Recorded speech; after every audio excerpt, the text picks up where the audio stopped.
And now it's time for Whiteboard Stories. That's where we tell stories on a whiteboard. Clever name, huh? All right, here we go. David Part 3. Let's go! So when we left off, David had just defeated Goliath, and it scared the Philistines silly, and David got promoted. Promotion! Right.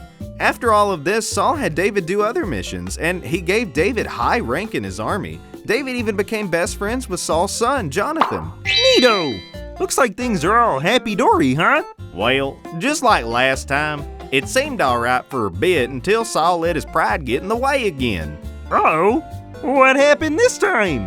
Well, everybody was noticing that David was doing so good in battle that women in all the town started singing songs about how much better David was than Saul, and this made Saul very jealous of David. Oh man, now he really needs Spotify Premium.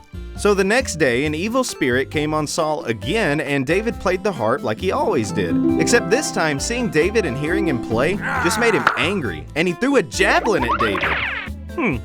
Tough crowd. Maybe David should have played a different song. Does he know Freebird?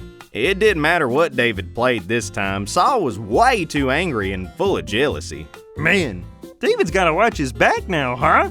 David was smart though, and the Lord was with him, so he was able to still do his job while being safe from Saul. Oh, good. Yep, then Saul started trying to come up with plans to get rid of David. He would send him off on dangerous missions hoping the enemy would defeat him, but like we said, the Lord was with him, so David returned safely every time. Once again, not cool, Saul. One time, Saul said, "Hey David, go on this life-threatening mission and you can marry my daughter." Wait, wasn't that the reward for defeating Goliath? Bending the rules, bro. Although Saul's daughter probably didn't appreciate being the possible bride to all these random dudes. Well, it seemed like things were working out between those two at least. Yep, David completed the mission and married Saul's daughter, Michal. Or Michael. Michal? Anywho, Saul at this point was afraid of David because he knew that the Lord was with him and that everybody liked him. Political nightmare. And this just kept getting worse and worse with Saul. Once again, an evil spirit came on him and David was sent into play, and once again, Saul threw another javelin at him. Well, David of course escaped, but this was getting ridiculous. I would say Saul could have been an Olympic medalist, but, he kept missing, so.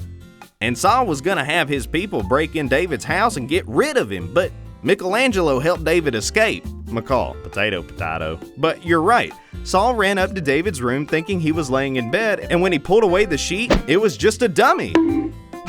Classic. David had snuck out the window. Run, David!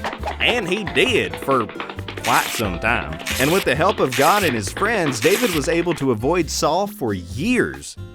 Years? That's a lot of running.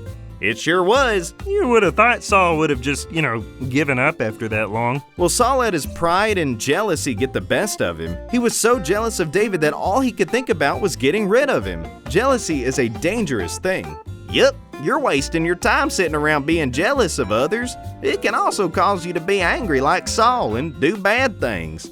That's right, the Bible says in Proverbs 14:30, "A heart at peace gives life to the body, but envy rots the bones." And envy is jealousy. Oof. Doesn't sound like something I want to be a part of. No siree. Well, what happens next? What happens next? And we'll get more into that next time.